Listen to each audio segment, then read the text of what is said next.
फैसला सुनाया है। फैसला सुनाते हुए सुप्रीम कोर्ट ने कहा है पूरे कानून पर स्टे लगाने से इनकार कर दिया है। सुप्रीम कोर्ट ने कानून के कुछ प्रावधान पर रोक जरूर लगाई है।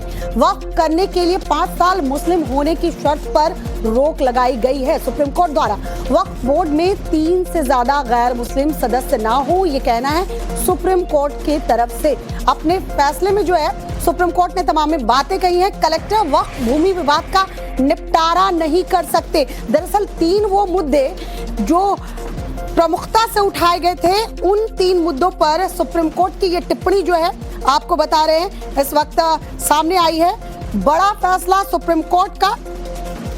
किसी भी कानून की संवैधानिक वैधता पर हमेशा अनुमान होगा, पूरा एक्ट खत्म करने का आधार नहीं बना। फिलहाल कानून पर रोक नहीं है, यानी वक्फ कानून जिसको लेकर कई याचिकाएं दाखिल की थी, अब सुप्रीम कोर्ट की तरफ से कह दिया पूरे कानून पर रोक नहीं लगाई जा सकती। गौरव, सधी हुई जुबान में बताएं कि सुप्रीम कोर्ट ने अपने फैसले में तमाम जो बातें कही हैं उससे क्या चीजें क्लियर हो जाती हैं, क्योंकि पहले तो इसकी वैधता पर ही सवाल खड़े किए गए थे, फिर वो 3 प्रमुख जो बातें उठाई गई थी, जिन मुद्दों को उठाया गया था, उस पर सुप्रीम कोर्ट का रुख क्या रहा, जरा बताएं। देखिए, बहुत आम भाषा में समझें तो दरअसल जो याचिकाकर्ता यहाँ पर पहुंचे थे वो ये चाह रहे थे कि तकरीबन 97 लाख लोगों से मुलाकात और जेपीसी की 36 बैठकों के बाद जो संशोधित कानून लाया गया है और संसद में पास किया गया है बहुमत के साथ, उसे पूरी तरह से रोक दिया जाए। सुप्रीम कोर्ट में चीफ जस्टिस बीआर गवई ने साफ साफ कहा कि ये एक तरह से रेयरेस्ट ऑफ द रेयर की स्थिति में माना जाएगा कि किसी कानून के लागू होने पर या उसके प्रावधानों पर किसी कानून पर पूरी तरह से रोक दिया जाए। और सुनवाई के दौरान भी कोर्ट ने यह कहा था कि याचिकाकर्ताओं को ठोस दलील देनी होगी कि संसद से एक पास कानून को पूरी तरह से रोक दिया जाए। ये उचित नहीं होगा क्योंकि ये एक सेटल्ड लीगल प्रोसेस है कि ये कानून को पूरी तरह से रोका नहीं जा सकता। लेकिन कोर्ट ने यह कहा कि कुछ ऐसे प्रावधान हैं, कुछ ऐसे सेक्शंस हैं। जी गौरव, माफ कीजिएगा, यहाँ रोकना चाह रहे हैं। इस वक्त जो वकीलों की तरफ से बात कही जा रही है, जरा वो सुनवा देते हैं, दर्शकों को ज्यादा अच्छी तरह से होना चाहिए। 5 साल के लिए उस प्रोविजन पे स्टे है।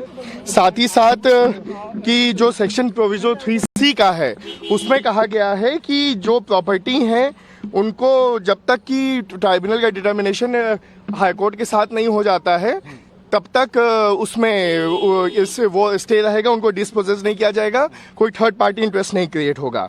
सेक्शन 9 में कहा है कि not more than 4 non members will be non Muslim, और सेक्शन 23 में कहा है कि 3 out of 11 in board will not more than 3 will be non Muslims.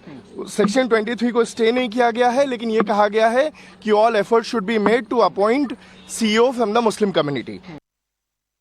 कर दिया है। तो ओवरऑल इस एंट्री ऑर्डर को आप लोग किस तरह से देखते हैं, कितनी राहत की बात है? ओवरऑल मैं ये समझता हूँ कि ये काफ़ी अच्छा ऑर्डर है। एक वक्फ बाय यूज़र के सिलसिले में जो काफ़ी कंसर्न था कम्युनिटी का, उसके बारे में भी कोर्ट ने कुछ कहा है और उसको हम पढ़ेंगे, लेकिन ओवरऑल वैसे देखा जाए तो वो अच्छा ऑर्डर है, हम इसको काफ़ी वेलकम करते हैं। In English if you can briefly tell us what is your response to the entry order which has been pronounced right now? See, we consider that today's order on Waqf Amendment Act कर दिया है। केवल ये मांग किया, ये accept कर लिया है कि भाई जो पहले जो अभी व्यवस्था दी गई है कि जो आदमी 5 साल तक प्रैक्टिस करेगा केवल वही वक्फ कर पाएगा, उस सेक्शन को रोका है। बाकी और सरकार ने जो कानून बनाया है उन पे रोक लगाने से इनकार कर दिया है। ये इंटरिम ऑर्डर है। फाइनल हियरिंग जब होगी तो उसके बाद फाइनल डिसीजन होगा। नॉन मुस्लिम मेंबर्स के बारे में ये भी कहा है कि जब तक रूल नया नहीं फ्रेम हो जाता है तब तक यथास्थिति बनी रहेगी। नया रूल जब फ्रेम हो जाएगा उसके बाद इसका फाइनल डिसीजन होगा। फाइनल हियरिंग की भी डेट फिक्स नहीं हुई है। फाइनल हियरिंग अब देखते हैं कब होता है, लेकिन अभी इसमें कोई डेट फिक्स नहीं हुई है। ये बहुत अच्छा फैसला है और सरकार की साजिश और सरकार की मंशा पर माननीय उच्चतम न्यायालय ने बड़े पैमाने पर रोक लगा दी है, अंकुश लगा दी है। तो पूरे देश में अपनी ज़मीनें दान करने वाले लोग, धार्मिक कामों के लिए, सामाजिक कामों के लिए, जिनको ये डर था कि सरकार उनकी ज़मीनें लूटने की कोशिश करेगी, फौरी तौर पर उनको बहुत बड़ी राहत मिली। 5 साल का भी जिक्र किया है सुप्रीम कोर्ट ने कि इस्लाम का नुमाई होना जरूरी नहीं है। नहीं, सरकार डिसाइड कैसे करेगी? आप फ्रेम कैसे करोगे? रूल कैसे फ्रेम करोगे? आप कैसे तय करोगे कि कौन 5 साल से प्रैक्टिस कर रहा है? ये तो आस्था का विषय है, ये तो अंतर्मन की बात है। तो माननीय उच्चतम न्यायालय ने इन तमाम संवेदनात्मक पहलुओं को और छोटे छोटे पहलुओं को देखा है। तो मैं बहुत खुश हूं और मुझे अच्छा लग रहा है।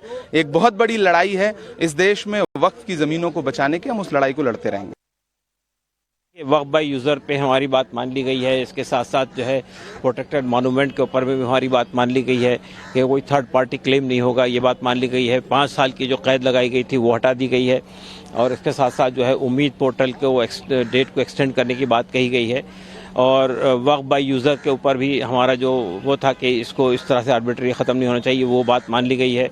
सरकार जो क्लेम करती थी कि हमारी प्रॉपर्टी है तो वक्फ बोर्ड नहीं तय करेगा, ट्रिब्यूनल नहीं तय करेगा, वो बात ख़त्म हो गई है।